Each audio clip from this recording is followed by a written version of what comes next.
pernyataan mengejutkan datang dari pendeta Esra Soru yang dengan tegas menolak kepercayaan bahwa Nabi Muhammad adalah nabi terakhir. Kontroversi pun memanas, membuat Ustadz Adi Hidayat angkat bicara, membantah dengan dalil dan logika tajam. Adu argumen dua tokoh ini bukan sekadar debat biasa. Ini tentang kebenaran yang dipertaruhkan.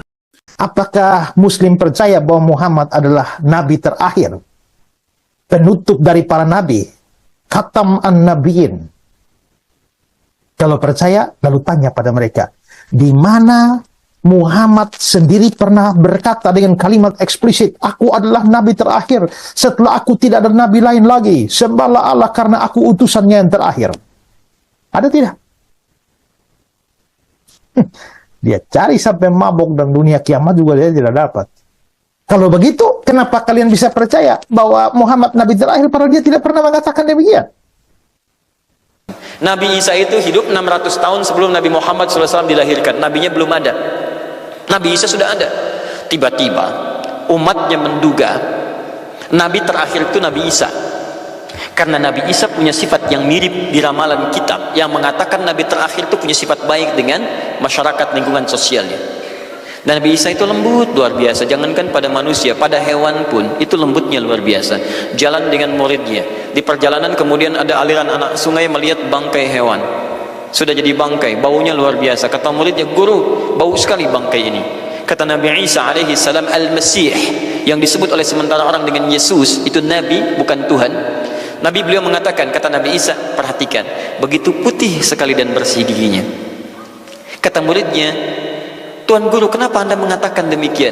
Kata Nabi Isa, karena manusia hanya akan menyampaikan apa yang ada dalam benak pikirannya. Jikalau pikiran Anda kotor, Anda akan melihat bangkainya saja. Tapi kalau pikiran kita baik, kita akan mencari yang terbaik dari hewan itu. Bukankah dia ciptaan Allah? Bukankah dalam setiap ciptaan ada hikmah dan kebaikan? Perhatikan bagaimana putih bersih giginya. Jadi kalau bangkai saja bisa menjaga kebersihan gigi, kenapa kamu yang masih hidup tidak mesti? Ya minimal kamu jaga perasaan. Minimal jaga perasaan, kan? Tapi itulah luar biasa. Di sini sering diambil hikmah bahwa teko akan mengeluarkan isi tekonya. Isinya kopi, keluar kopi. Isinya air bening, keluar bening. Isinya susu, keluar susu. Demikian juga kita. Bayangkan, Nabi Isa bukan hanya pada manusia, pada hewan yang telah jadi bangkai pun, itu mohon maaf, kalimatnya dan sikapnya begitu indah, luar biasa. Maka diduga oleh kaum itu Nabi dan Rasul yang terakhir. Saat mendengar kalimat itu, kata Nabi Isa, bukan saya. Nabi terakhir punya sifat sama seperti saya dalam hubungan dengan makhluk. Jadi bukan cuma dengan manusia, dengan hewan jangan sakiti. Kalaupun menyembelih, jangan sakiti hewannya. Makanya Nabi ini akan memberikan isyarat-isyarat yang sangat indah. Masya Allah. Pada tumbuhan dia jaga. Tapi Nabi yang terakhir ini punya keunggulan yang tidak bisa disaingi oleh Nabi-Nabi lainnya. Apa itu? Ibu bapak sekalian, tingkat kedekatannya dengan Allah luar biasa. Ibadahnya luar biasa. Dalam bahasa Arab, tingkat kebaikan yang terkait dengan makhluk secara sosial, itu kalau satu kebaikannya disebut dengan Mahmud. Tapi kalau banyak kebaikannya disebut dengan Muhammad. Tapi kalau hubungan dengan Allah, ya dengan Khalik, kalau punya tingkat hubungan yang baik satu sisi saja disebut Hamid namanya, Hamid. Antum rajin tahajud tapi belum konsisten puasa sunnah, maka antum namanya Hamid. Perempuannya Hamidah. Misal ada perempuan namanya Wanda, pakai Hamidah, Wanda Hamidah. Ya. Itu artinya yang dekat dengan Allah. Jadi kalau ada yang namanya Wanda Hamidah, jauh dari Allah, ya, kemudian pendapatnya menyimpang dari ketentuan Allah, masih diingatkan, Anda Hamidah, Anda dekat dengan Allah, maka tidak layak mengeluarkan statement yang tidak sesuai dengan hukum-hukum Allah Subhanahu wa taala. Ya, Hamid, awas, Hamid, nama Anda Hamid. Misal namanya Fahmi, Masya Allah, Hamid Fahmi Zarkashi, Masya Allah. Itu artinya hubungan dekat dengan Allah Subhanahu wa taala. Perempuannya Hamid, laki-lakinya Hamid, perempuannya Hamidah, Masya Allah. Paham sampai sini? Kalau bentuk superlatif, banyak ibadahnya, tahajudnya, sedekahnya, puasanya, segalanya, maka Masya Allah berubah kalimatnya. Dari kata Hamid jadi Ahmad. Maka Nabi Isa tidak menyebutkan kalimat Muhammad, tapi menyebutkan kalimat Ahmad. Karena kalau disebutkan kalimat Muhammad, nilainya serupa dengan beliau, punya nilai kebaikan yang sama. Nabi Isa baik pada hewan, Nabi Muhammad baik pada hewan. Kata Nabi, lihat, kalau Nabi Isa sudah jadi bangkai, Nabi Muhammad ketika hewan akan disembelih pun, disembelih, kata Nabi, jangan sakiti dalam penyembelihannya, tajamkan dulu pisaunya.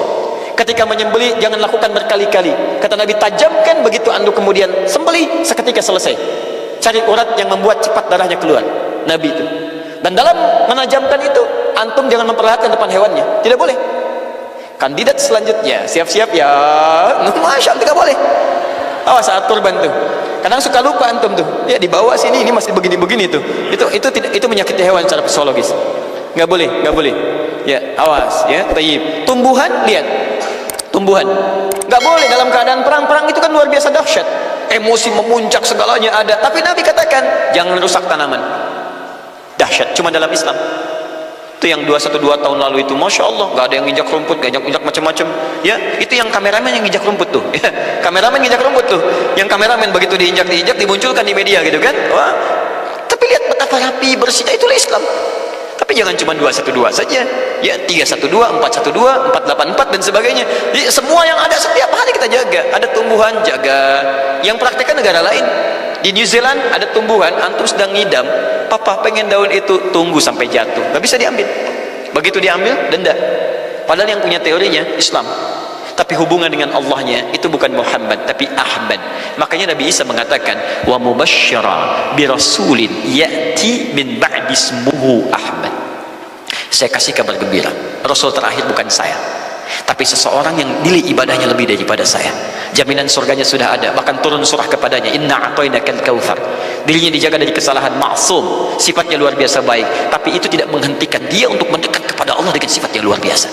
Kata Sayyidah Aisyah di Al-Bukhari, nomor hadis 2010 sampai 2012, ya Rasulullah, alam takun ma'suban, alam takun madmunan, lima hakada. Kenapa sampai bengkak-bengkak begini Anda tahajud? Bukankah Anda dijamin masuk surga? Dijaga dari kesalahan. Apa kata Nabi? Afala akunu abdan syakura. Apa aku nggak boleh jadi hamba yang bersyukur kepada nikmatnya Allah Subhanahu wa taala? Tahajudnya sampai bengkak. Nabi, Rasul, ahli surga, dijaga dari kesalahan, tidak ada hisabnya, masih mau tahajud sampai bengkak kakinya. Ditanya oleh istrinya, kenapa sampai begini? Kata beliau, ringan saja, nggak boleh aku bersyukur.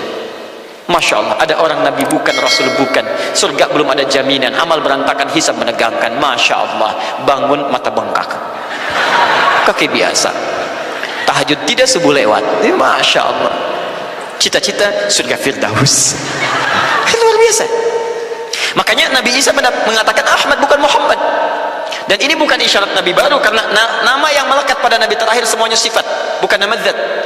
Ini bukan melegalkan ada seorang bernama Nabi baru datang kemudian namanya Ahmad, bukan. Kata Nabi, saya Nabi terakhir, la Nabi ya ba'di, nggak ada Nabi setelah saya. Jadi nggak ada istilah Ahmadi, pengikut Ahmad nggak ada. Ya, dalam arti pengikut Nabi Muhammad SAW. Yang jadi clue persoalan kita terkait dengan pertanyaan ini, Anda bisa bayangkan, Nabi Isa 600 tahun sebelum lahirnya Nabi Muhammad SAW. Perhatikan, ikutan bahagia dengan kelahiran Nabi, sampai kebahagiaannya diungkapkan pada umatnya. Saya kasih kabar gembira ya, nggak mungkin orang kasih kabar gembira perasaannya sedih. Kenapa saya kasih kabar gembira? Nggak ada. Kasih kabar gembira itu dalam keadaan bahagia hatinya. Kalaupun menangis, tangisan kebahagiaan. Anda bisa bayangkan, Nabi, Rasul, mukjizatnya hebat, sekali usap penyakit sembuh, menghidupkan orang mati, keduanya dengan izin Allah Subhanahu wa taala. Bahagia dengan kelahiran Rasul sallallahu alaihi wasallam. Antum Nabi bukan, Rasul bukan, maaf, tidak punya mukjizat seperti Nabi Isa. Mayat dipanggil-panggil nggak bangun, diusap penyakit makin sakit. Tuh, lalu antum tidak bahagia dengan kelahiran Nabi, antum siapa? Nabi Isa aja bahagia, masa antum bukan Nabi tidak bahagia? Dan hebatnya, ada orang bisa bahagia, nabinya belum lahir. Biasanya sifat bahagia dalam kelahiran itu setelah bayinya lahir, bukan sebelum lahir. Alhamdulillah, alhamdulillah. Akhi, kenapa antum? Alhamdulillah, saya punya anak laki-laki namanya Abdurrahman. Kapan? Nanti setelah menikah. Masya Allah, nikah aja belum, kenapa bisa memberikan kabar gembira? Antum kenapa, akhi?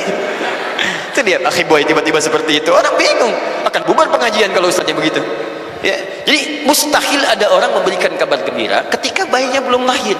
Tapi kemuliaan Nabi Muhammad SAW menjadikan seorang Nabi Isa belum lahir, nabinya sudah merasakan gembira dan memberikan kebahagiaan pada umatnya.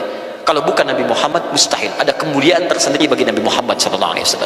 Setiap Rasul menantikannya, Nabi Isa menantikan. Masa antum tidak menantikan itu? Jadi kalau ada orang menolak maulid dalam arti waktu kelahirannya, maka dia telah ingkar pada Nabi Muhammad SAW. Dua sudut pandang, dua keyakinan, dan satu pertanyaan besar. Benarkah Nabi Muhammad adalah Nabi terakhir? Jawaban sudah disampaikan masing-masing pihak. Tinggal Anda yang menilai. Fakta atau hanya opini? Tulis pandanganmu di kolom komentar, dan jangan lupa bagikan video ini agar makin banyak yang membuka mata.